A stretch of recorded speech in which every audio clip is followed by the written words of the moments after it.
नमस्कार। दूरदर्शन उत्तराखंड के इस खास कार्यक्रम में मैं अनिल दत्त शर्मा आप सभी का हार्दिक स्वागत और अभिनंदन करता हूं। साथियों, आज का विषय है जनजातीय गौरव, संस्कृति, संघर्ष और स्वाभिमान। देश 15 नवंबर को जनजातीय गौरव दिवस के रूप में मनाता है। देश के प्रधानमंत्री श्री नरेंद्र मोदी जी ने अपने वक्तव्य में कहा था कि 15 नवंबर का जो दिन है वो देश की जनजातीय गौरवगान का दिन है। ये दिन इसलिए भी खास है क्योंकि इस दिन जनजातीय समाज के सबसे बड़े नेता, स्वतंत्रता सेनानी भगवान बिरसा मुंडा की जयंती है। देश ने बीते 15 नवंबर को उनकी 150वीं जयंती मनाई और इस उपलक्ष्य में ये वर्ष हम जनजातीय गौरव वर्ष के रूप में मना रहे हैं। उत्तराखंड की अगर हम बात करें तो यहाँ पर थारू, जौनसारी, भूटिया, बुक्सा राज्य समेत अन्य कई जनजातियां भी वास करती हैं।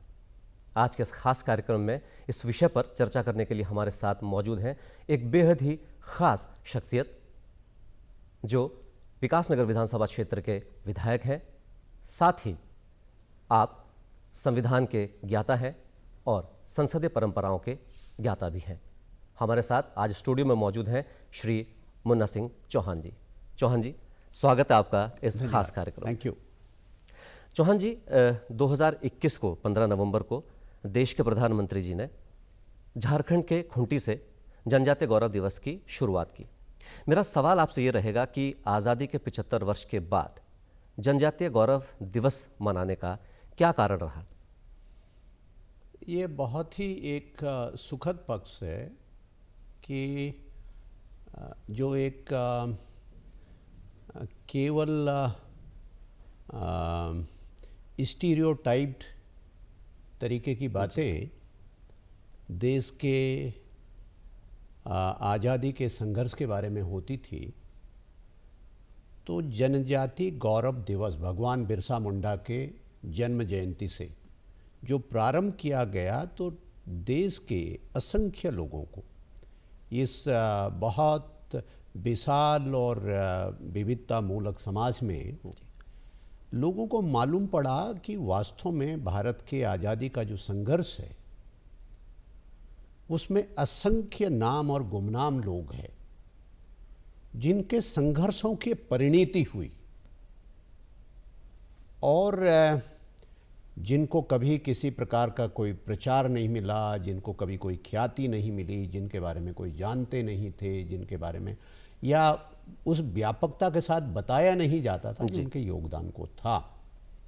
तो ये जनजाति समाज, जनजाति संस्कृति, यदि हम पूरे दुनिया के सोशल इवोल्यूशन पर जाएं तो पूरी दुनिया ही एक जनजाति संस्कृति थी एक दौर में। लिहाजा हर देश, हर समाज का मूल जनजाति संस्कृति है।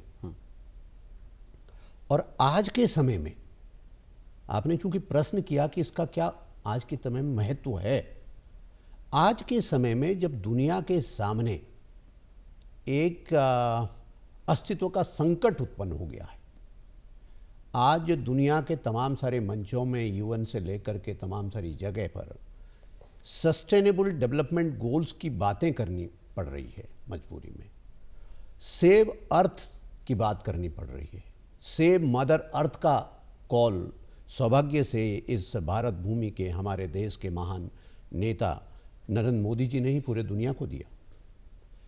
तो वास्तव में जो चैंपियन है आज़ादी की लड़ाई से लेकर के भारत की मौलिकता को बनाए रखने के लिए और आज भी उस मौलिकता का जो संरक्षण कर रहे हैं वो जनजाति समाज है जी। जो कि देश के दुर्गम से दुर्गम क्षेत्रों में फैले हुए हैं, जिसमें यदि उत्तराखंड की भी आप बात करें तो जिस जनजाति समाज के बारे में शायद लोग अभी भी उनके जबान पर नहीं आता, राजी, बनराजी, उनका जो प्रिसाइजली उनको कहें तो बन रावत कहते हैं, लेकिन वो बनराजी है। और आपको ये जान करके हैरानी होगी, उनकी संख्या हजारों में नहीं है, सैकड़ों में, उनकी संख्या चंद सैकड़ों में रह गई है। लेकिन उसके बावजूद भी वो अपने उस मौलिक सभ्यता को, उस पर्यावरण संरक्षण को, उस हेरिटेज को, उसको बनाए रखे हुए हैं। चौहान जी, आपने अभी उत्तराखंड की जो राजी जनजाति उसका जिक्र किया। इसके अलावा उत्तराखंड में तमाम जनजातियां हैं, जिसमें सबसे बड़ी जनजाति थारू है, फिर जौनसारी है, फिर भोटिया है, फिर बुक्सा है, फिर राजी है।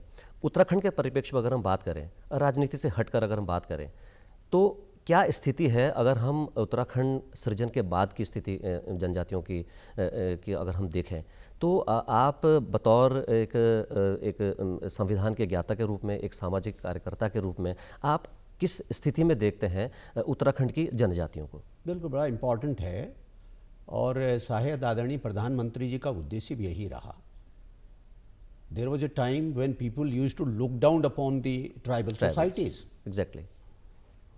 कि भाई हीन हैं, फलाना हैं, लोग इस तरह की बात करने लगते थे। सो कॉल्ड अल्ट्रा मॉडर्निस्ट की साहब जंगली हैं वगैरह वगैरह। उन्होंने उस बात को रियलाइज़ किया कि ये वास्तव में गौरव का विषय है और ऐसा ही समय नहीं होगा उसका यदि हम तमाम तरीके के जो फ्रीडम मूवमेंट्स हैं, उस फ्रीडम मूवमेंट की बात करें तो यदि आप उत्तराखंड की बात करें या उस क्षेत्र की बात करें जिस क्षेत्र से हम आप आते हैं, जिसे जौनसार बाबर का क्षेत्र कहते हैं, तो वहाँ के लोगों का एक बड़ा योगदान है आज़ादी की लड़ाई में। बिल्कुल, सबसे बड़ा नाम शहीद केसरी चंद 24 साल का एक नौजवान फांसी के फंदे पर चढ़ गया आज़ादी की लड़ाई में। और तमाम सारे स्थानीय स्तर पर भी लोगों ने, जो बहुत ज़्यादा पढ़े लिखे नहीं थे, वो थे, उन्होंने अपने अपने तरीके से योगदान किया। उनके नाम लेने की, आज बहुत विस्तार में जाने की मैं नहीं समझता, तो उसमें केदार सिंह जी से लेकर के, कलीराम काकाड़ी से लेकर के पुनखू, जो एक बहुत बहुत गरीब समाज से थे, जो जनजातियों में भी जो सोशल हायरार्की उसमें लोएस्ट रंग पर थे, उनकी आज भी गाथाएं कही जाती थी किस प्रकार से जेल में भी वो अपना हुक्का लेकर के गए थे। उस स्थिति में भी उन्होंने देश की आज़ादी के लिए संघर्ष किया। तो आज जाहिर तौर पर है, आवश्यकता इस बात की है कि जो जनजातियों की आबादी है, उन्होंने आशातीत प्रगति भी की, ऐसा नहीं है। हमारे जो एफर्मेटिव एक्शन रहे, तो उसको जो भारत के संविधान ने उनको संरक्षण प्रदान किया, उससे उन्होंने आशातीत प्रगति भी की। लेकिन मैं फिर भी ये कह रहा हूँ कि ये अपने आप में मुझे ये खतरा भी दिखता कि जिस प्रकार से आधुनिकता के नाम पर धीरे धीरे जनजाति समाज भी अपने रूट से धीरे धीरे कटता चला जा रहा है, वो भी अपने आप में मैं एक खतरे के रूप में देखता हूँ। और सवाल हमारा है, इंटरव्यू में सवाल रखा है और उत्तराखंड में मैं हमेशा कहता हूँ, जिसको मैं बार बार कहता हूँ, उसको आप पॉलिटिकल कमेंट ना समझें, कि मैं हमेशा कहता हूँ उत्तराखंड जैसा फ्रंटलाइन स्टेट, बॉर्डर स्टेट, वहाँ पर सीमावर्ती क्षेत्रों में रहने वाले इन तमाम सारे जनजाति समुदायों का, इनका एक देश की सुरक्षा के दृष्टि से भी एक विशेष महत्व है। तो लिहाजा हमारे जो स्कीम ऑफ गवर्नेंस है, जो स्कीम ऑफ डेवलपमेंट्स है, जो हमारा फॉर्मेट है सस्टेनेबल डेवलपमेंट का, उसमें जनजातियों को भी और उनके सरोकारों को भी बहुत प्रमुखता से एड्रेस करने की आवश्यकता है। मेरा अगला सवाल इसी से संबंधित है, क्योंकि हमारा जो विषय है वो ये है कि जनजातीय गौरव, संस्कृति, संघर्ष और स्वाभिमान। क्योंकि आप सरकार में भी हैं अभी, तो सरकार की क्या योजनाएं हैं इन तीनों पक्षों को लेकर? अगर हम उनके संरक्षण की बात करें, या संस्कृति के संरक्षण की बात करें, या उनके स्वाभिमान के संरक्षण की बात करें, तो सरकार की कौन कौन सी योजनाएं उत्तराखंड में है जो उत्तराखंड की जो जनजातियां हैं उनके उत्थान को लेकर कार्य कर रही हैं? नहीं, देखिए, बड़े पैमाने पर विशेष रूप से प्रधानमंत्री नरेंद्र मोदी जी के इस जनजातीय गौरव दिवस और अब भगवान बिरसा मुंडा के जन्म जयंती के 150 वर्ष पर जो देशव्यापी अभियान है, उससे एक व्यापक जागृति आई। और जैसा मैंने कहा कि now the time has gone when people used to look down upon the community, अब लोगों को ये भान होने लग गया कि ये एक धरोहर है, ये हमारा ट्रेजर है, ये हमारी संस्कृति, हमारी धरोहर है, ये हमारी विरासत है, इसके संरक्षण की आवश्यकता है। और उसको सरकारी तौर पर केंद्र के स्तर पर बड़े पैमाने पर और राज्य के स्तर पर भी बड़े पैमाने पर संरक्षण मिल रहा है। और उसको बल्कि संरक्षण ही नहीं मिल रहा है, जैसे कहते हैं ना, एक तो संरक्षण करना, एक उसके समर्थन के लिए काम करना है। तो बाकायदा अब केंद्र सरकार के मार्गनिर्देशन में और उत्तराखंड की सरकार भी उसके समर्थन के लिए काम कर रही है। और इसलिए हमने ये देखा कि बहुत बड़े पैमाने पर cultural artist, cultural troops, cultural groups, वो बाकायदा यहाँ पर संस्कृति के विभिन्न पहलुओं को, जैसा आपने कहा, संस्कृति, संघर्ष और स्वाभिमान, तो संस्कृति के पहलुओं को उजागर करके और फिर उससे बाकायदा एक एनालॉजी, एक लिंक स्थापित करते हैं कि किस प्रकार से एक संघर्ष का दौर रख करके एक पराधीन भारत में भी, संघर्ष से मैं इसको इसलिए जोड़ रहा हूँ कि पराधीन भारत में भी, कॉलोनियल इंडिया में भी जनजाति क्षेत्र के लोगों ने तमाम कष्ट झेल करके भी अपने कल्चर को कॉम्प्रोमाइज नहीं होने दिया। उन्होंने उसकी मौलिकता को बना करके रखा। इसलिए आज तमाम सारे लोग गर्व से कहते हैं कि यार बहुत मौलिक संस्कृति है। तो ये भी तो सोचना पड़ेगा कि उस मौलिक संस्कृति को इतने तमाम सारे जिसे कहना चाहिए आक्रमण, इन्वेजन या इतने सारे विदेशी, उसके बावजूद भी उन्होंने उसको बनाए रखा। तो credit goes to home, credit goes to the community. Come what may उन्होंने तकलीफें झेली, लेकिन उन्होंने अपनी उस मौलिक संस्कृति को खत्म नहीं होने दिया, उसको डाइल्यूट नहीं होने दिया, उसके फंडामेंटल्स के साथ कॉम्प्रोमाइज नहीं। आज भी जब हम जिक्र करते हैं तो लोग कहते हैं कि यार जौनसार की संस्कृति आज भी बची हुई है, बंधी हुई है। क्यों? लेकिन प्रश्न उठता है जी, वही तो प्रश्न के लिए, उसके लिए किसकी सराहना होनी चाहिए, किसको उसका श्रेय दिया जा सकता है? वहाँ की कम्युनिटी को। वहाँ भी तो मुगल का भी पीरियड आया, अंग्रेजों का भी पीरियड आया, तमाम सारा हुआ, गोरखाज रहे, हाँ बहुत सारी चीज़ें, लेकिन किसी भी कीमत पर उन्होंने अपनी मौलिक संस्कृति को त्याग नहीं किया, उसका संरक्षण करते रहे। और अपने मौलिक संस्कृति की जब हम बात करते हैं तो मैं कई बार लोगों को उसमें करेक्ट करता हूँ। संस्कृति के लिए कायदे में अंग्रेजी में कोई शब्द ही नहीं, हम कल्चर कह देते हैं। Culture has a very limited meaning. Bharat में संस्कृति जिसे कहा गया है, वो संस्कृति केवल एक चीज नहीं है। संस्कृति केवल इतना भी नहीं है कि गीत संगीत हो, संस्कृति केवल ये भी नहीं है कि त्यौहार कैसे मनाते हैं। संस्कृति जब वे ऑफ लाइफ, वो संपूर्ण जीवन शैली है। और मैं तो रिस्क लेता हूं ये कहने का कि संस्कृति पूरा अर्थतंत्र भी है, वो इकोनॉमी भी है, वो लैंड मैनेजमेंट भी है। तो वो अपने आप में बहुत एक गंभीर शोध का विषय है, उसमें पूरा एक अर्थ जगत भी है।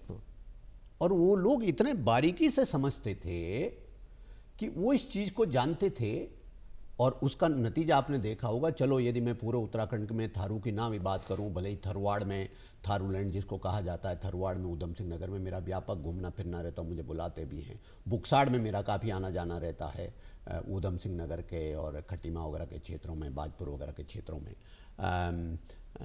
वन राज्यों के बीच में कम जाना हुआ, भले ही गगन हमारे साथ विधायक भी रहे हैं, गगन रजवार। ये भी एक गौरव प्राप्त हुआ उत्तराखंड में कि वन राज्यों का एक प्रतिनिधि भी उत्तराखंड की विधानसभा में एक बार चुन करके आया। ये बहुत गौरव की बात है। और बुक्साज यहाँ पर हमारे पास कुछ, हमारे देहरादून जिले में भी, मेरे विधानसभा में भी है, तो उनसे भी नियमित रूप से होता है। लेकिन मैं यदि जौनसारी जनजाति की बात करूं तो यदि आज उत्तराखंड में सबसे बड़ा इशू यह है कि पलायन एक सबसे गंभीर समस्या है। और आज हम लाख प्रयास कर रहे हैं कि किसी प्रकार से रिवर्स पलायन, रिवर्स माइग्रेशन शुरू हो।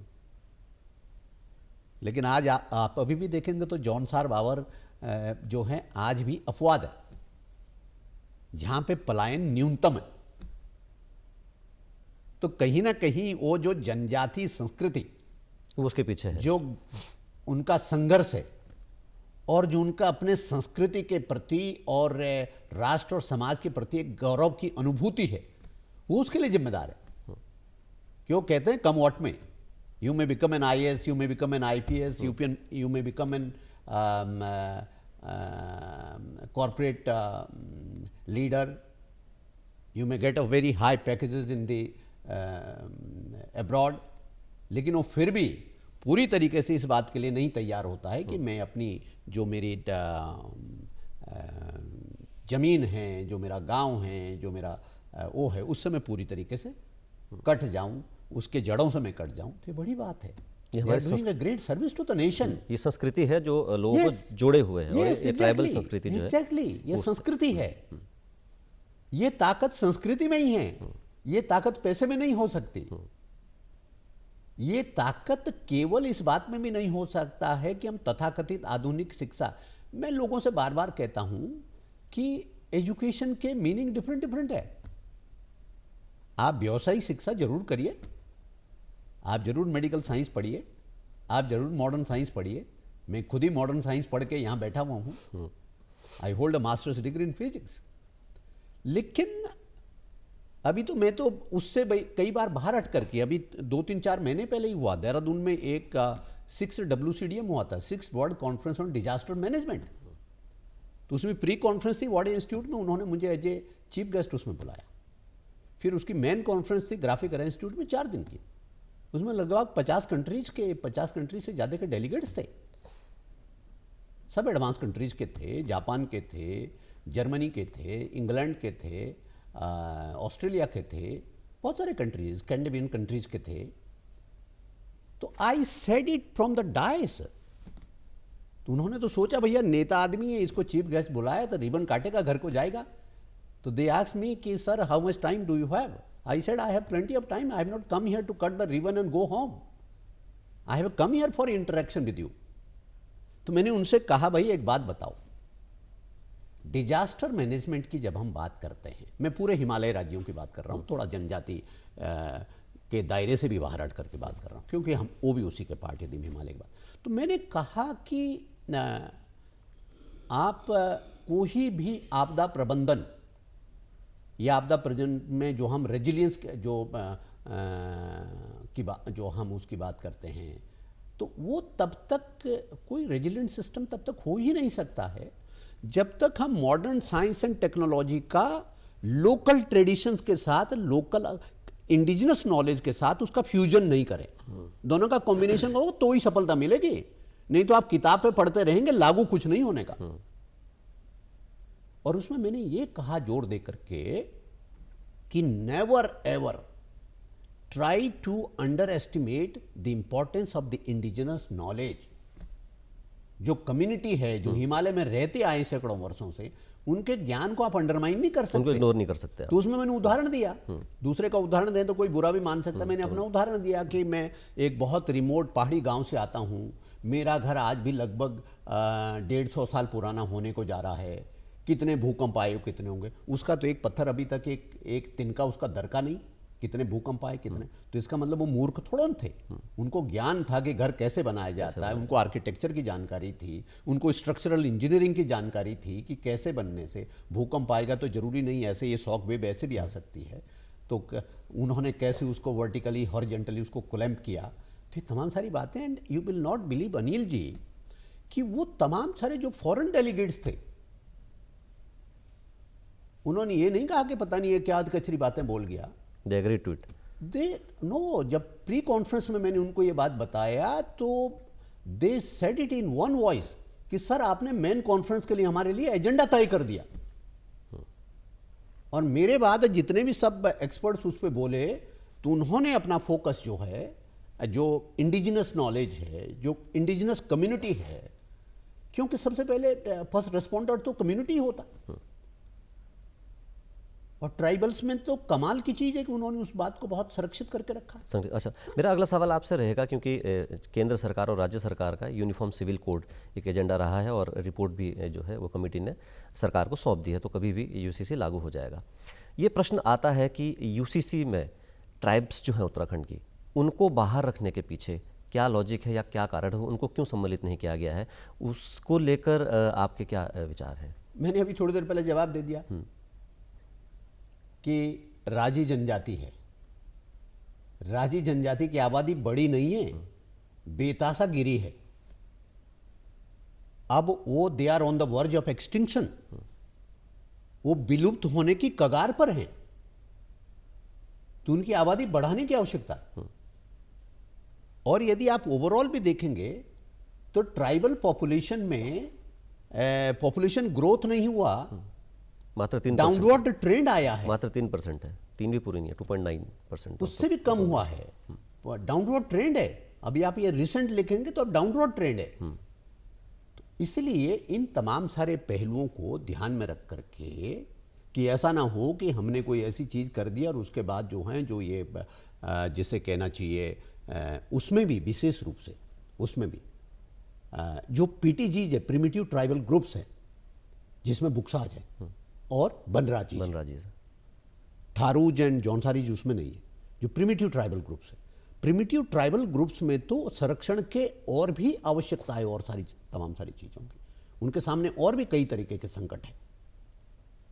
उन्होंने कल्चर को बहुत अच्छे से, चीज़ों को बहुत अच्छे से संभाल के रखा, लेकिन उनकी आर्थिक तरक्की के और वो सब चीज़ें अभी बहुत बाधित हैं।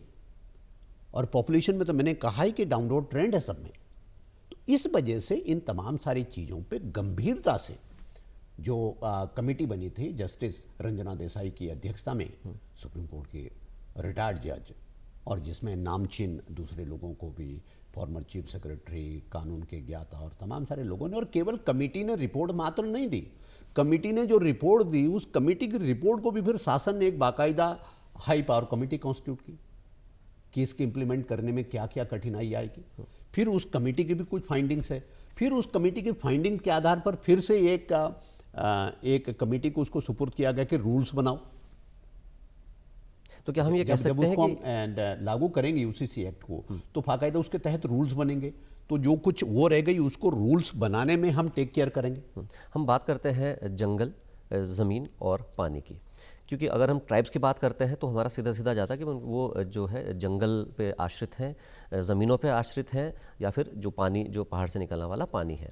ऐसे कई इंस्टेंसेस हैं। अगर हम चक्राता का भी जिक्र करें, वो वहाँ का जो लैंड है उसको संविधान में संरक्षण प्राप्त है कि बाहर का आदमी उसमें नहीं ले सकता, लेकिन माननीय उच्च न्यायालय नैनीताल ने भी उसका संज्ञान लिया कि कुछ लोग जो है, कुछ इंस्टेंसेस ऐसे हैं कि लीज पर जो है बाहर के लोग वो जो है चक्राता या जौनसर बावर की ज़मीनों को जो है वो ले रहे हैं और अपने बिजनेस पर्पज से उसको यूज़ कर रहे हैं। आप बतौर एज एक संविधान के ज्ञाता के तौर पर आप इसको किस तरह से देखते हैं? ये कहीं ना कहीं जो जनजातीय परिप्रेक्ष्य है कहीं उसको ये नुकसान तो नहीं पहुंचाएगा, या ये ट्रेंड ठीक है, या ये संवैधानिक तौर पर ये गलत है? जो जौनसारी जनजातियों के साथ ये इस तरह की ज़मीनों के साथ इस मामले सामने आ रहे हैं। के साथ कह रहा हूँ और उत्तराखंड के सभी पर्वतीय क्षेत्रों के बारे में कह रहा हूँ जी, कि आज उत्तराखंड के पर्वतीय क्षेत्रों की दरकार यह है जिसे सख्त भू कानून की मांग कहा जा रहा है। इनफैक्ट जो ट्राइबल लैंड लॉज है, एक प्रकार से उस प्रकार के पैरेलल लैंड लॉज को संपूर्ण उत्तराखंड के पर्वतीय क्षेत्रों में, विशेष रूप से ग्रामीण क्षेत्रों में, पर्वतीय क्यों, उत्तराखंड के ग्रामीण क्षेत्रों में उसको पूरे को एक्सटेंड करने की जरूरत महसूस हो रही है। आज दूसरे समाज के लोग भी सब ये महसूस कर रहे हैं कि ये सबके ऊपर लागू होना चाहिए, और उसका मैं कारण बता रहा हूं। ट्राइबल चीजों ने देश में बड़े बदलाव के कारण भी बने। जब नीलगिरी की पहाड़ियों पर खनन राइट्स को लेकर के सरकारों ने उद्योगों को खनन राइट्स देने का लीज सैंक्शन किया, तो यह मामला सुप्रीम कोर्ट गया और सुप्रीम कोर्ट ने कहा, लैंडमार्क जजमेंट है ये, सुप्रीम कोर्ट ने कहा कि जो वहाँ की लोकल पंचायतें अर्थात जो कम्युनिटीज हैं उनकी सहमति के बिना ये नहीं किया जा सकता, और भारत सरकार के और राज्य सरकारों को उन आदेशों को रद्द कर दिया। इतना स्वीपिंग ओवरराइडिंग पावर्स जो हैं कम्युनिटीज को और पंचायतों को दिया, और बाकायदा सरकार को डायरेक्ट किया, भारत सरकार को डायरेक्ट किया कि इसके बारे में कानून बनाए। तो उस केस के बाद कानून आया, उसका नाम है FRA, फॉरेस्ट राइट एक्ट 2005-2006। ये बाकायदा राष्ट्रीय स्तर पे कानून बना। और वो जो फॉरेस्ट राइट एक्ट आया था वो ट्राइबल के जमीनों पर और जमीनों की संपदा पर उनके अधिकारों को, जल जंगल और जमीन जो आपने शब्द कहा, वो जल जंगल और जमीन संबंधी उनके अधिकारों को सुनिश्चित करने के लिए जो जजमेंट आया था, और वो कारण बना FRA बनने का। और आज FRA जनजाति क्षेत्रों के ऊपर तो लागू है ही, उनको तो उसका संरक्षण प्राप्त है ही।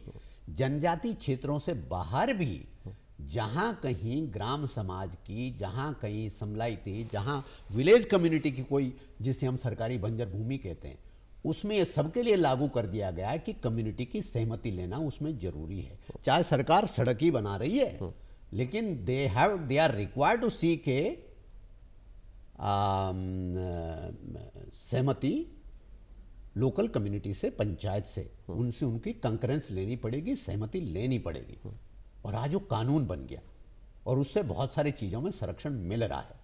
तो जो जल जंगल और जमीन का संरक्षण है वो तो मैं यदि जनजाति समुदाय तक सीमित ना रखूं अपने आप को, तो जल जंगल जमीन का संरक्षण आज उत्तराखंड जैसे राज्य की मूल अवधारणा के जड़ में है। पूरे उत्तराखंड राज्य को उसकी आज आवश्यकता है। हिमाचल पार्शियली उसको कर रहा है, पूरी तरीके से तो भी नहीं कर रहे, लेकिन पार्शियली हिमाचल ने वो संरक्षण पहले भी दे रखा। कई राज्यों ने और जगह भी उस तरीके के संरक्षण दे रखे। तो वो जल जंगल और जमीन का संरक्षण और लोकल कम्युनिटी का उसके ऊपर एकाधिकार, ये सुनिश्चित करना बहुत जरूरी है।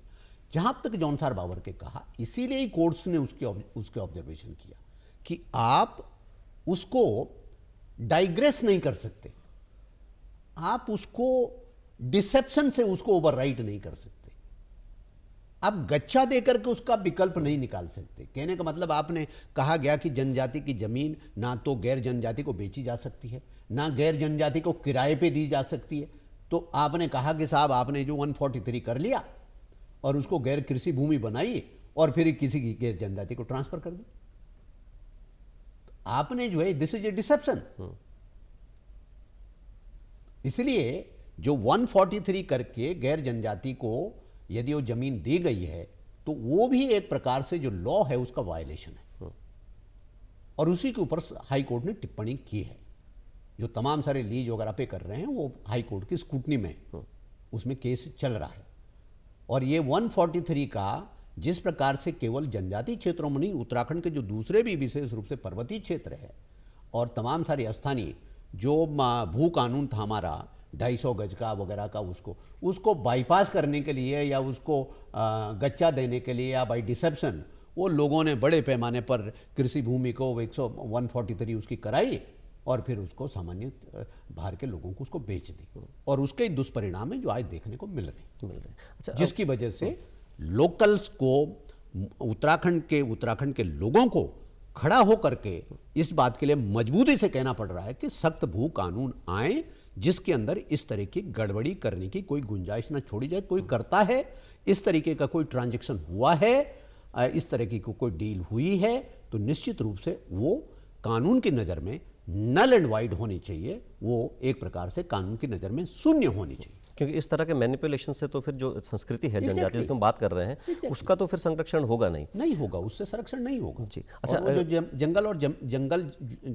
जल जंगल और जमीन की जो बातें हम करते हैं वो सारा के सारा वो अपना ये सारे इन्फ्रिंज हो जाएंगे जितने सब, लोकल्स के राइट्स है। अच्छा, अभी बीते 15 नवंबर को माननीय प्रधानमंत्री जी ने बिहार के जमुई में जनजातीय गौरव दिवस के दिन कई सारी घोषणाएं की। वो शिक्षा के क्षेत्र में की और स्वास्थ्य के क्षेत्र में की, मूलभूत सुविधाओं के क्षेत्र में की, जो तमाम योजनाएं जिनका शिलान्यास किया गया या लोकार्पण किया गया जनजातीय समाज के लिए।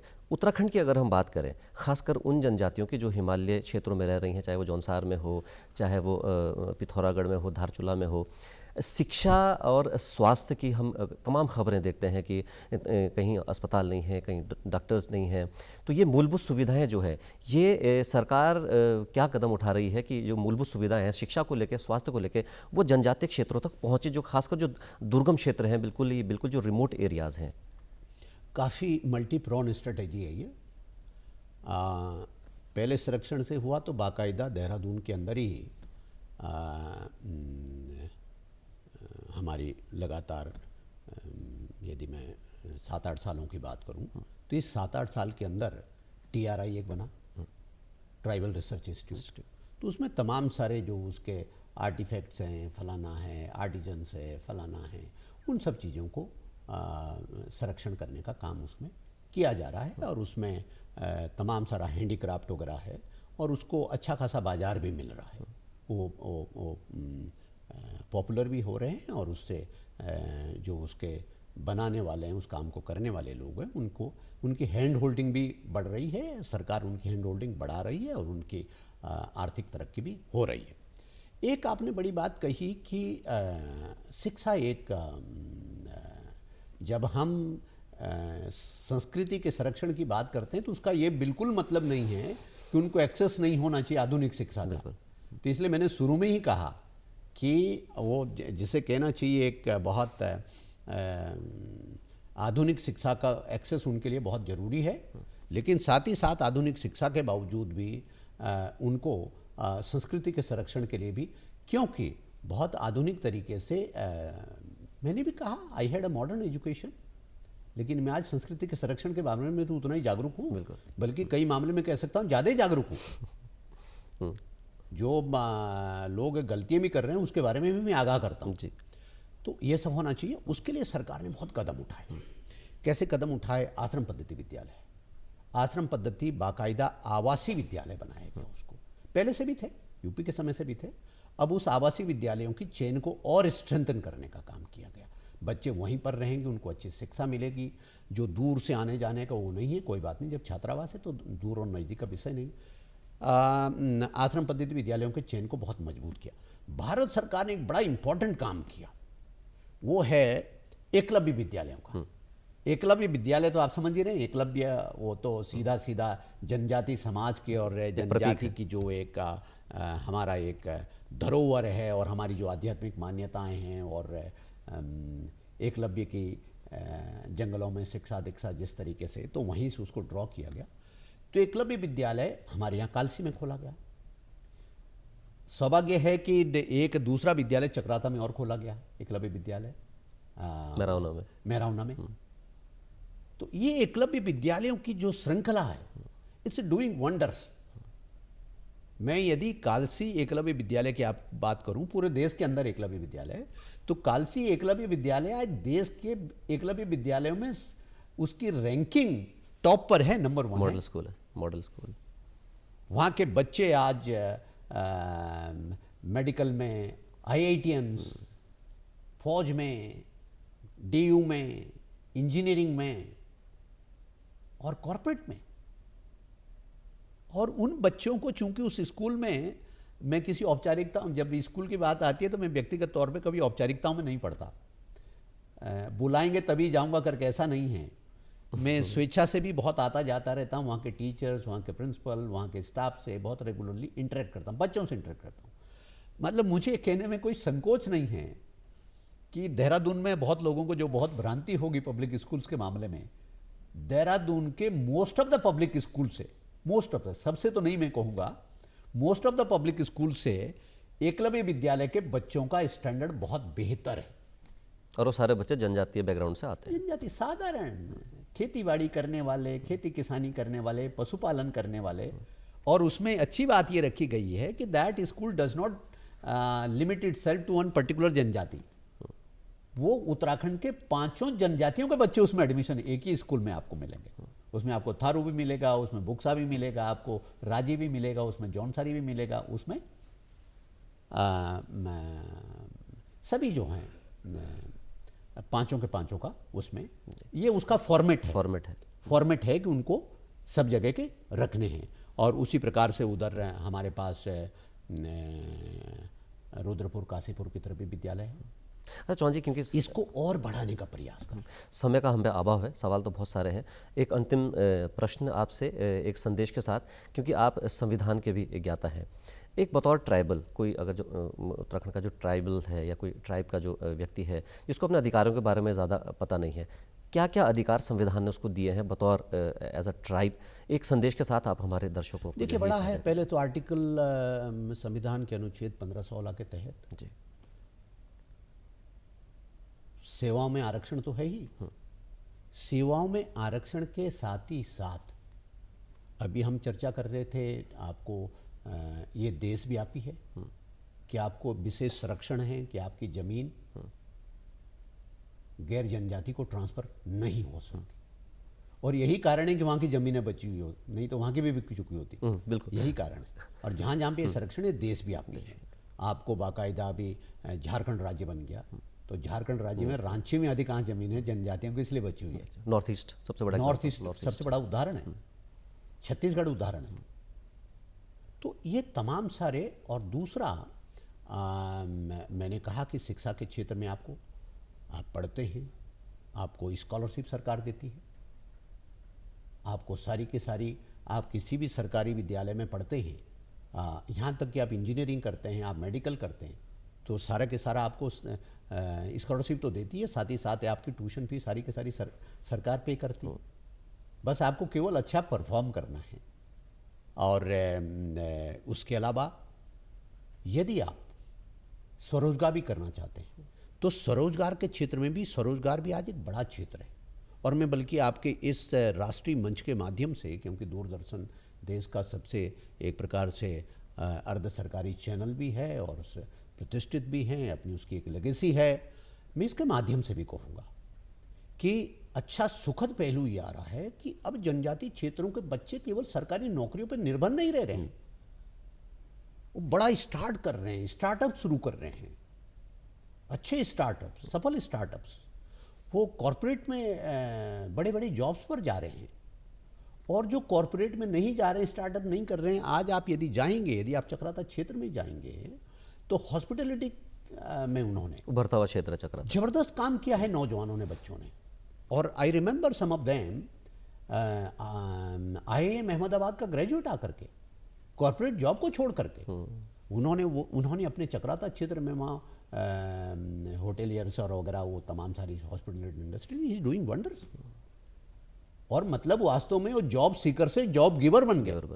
जो वो एक को नहीं है, सैकड़ों लोग उनके यहाँ काम कर रहे हैं। यही प्रधानमंत्री जी का सपना भी, यही प्रधानमंत्री जी का सपना भी है, जिसका लोग मजाक उड़ाते थे।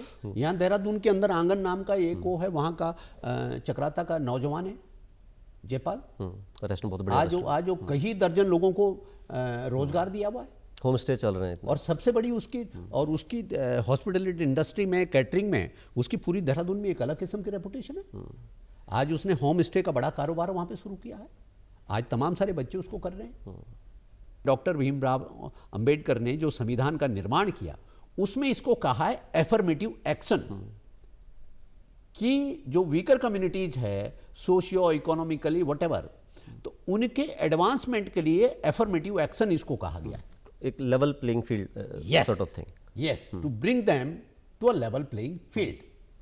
तो ये तमाम जो योजनाएं हैं और जो संविधान संरक्षित करता है जनजातियों को, इसके बारे में चौहान जी आपने विस्तार से हमारे दर्शकों को बताया। बातें बहुत सी आपसे करने के लिए, लेकिन समय का अभाव रहता है टीवी पर, तो इसके लिए आपका बहुत बहुत धन्यवाद। थैंक यू, दूरदर्शन का धन्यवाद। तो दर्शकों, अभी आपने सुना विधानसभा क्षेत्र विकासनगर के विधायक श्री मुन्ना सिंह चौहान जी को, जो संविधान के ज्ञाता भी हैं, और उम्मीद है इस कार्यक्रम के माध्यम से आप ने जनजातीय गौरव के बारे में जानकारी हासिल की होगी। साथ ही आपको उत्तराखंड में जो जनजातियां वास करती हैं उनके बारे में भी आपको संक्षिप्त जानकारी इस कार्यक्रम के माध्यम से प्राप्त हुई होगी। कार्यक्रम में मुझ अनिल दत्त शर्मा को और की तरफ से आप सभी दर्शकों का धन्यवाद। नमस्कार।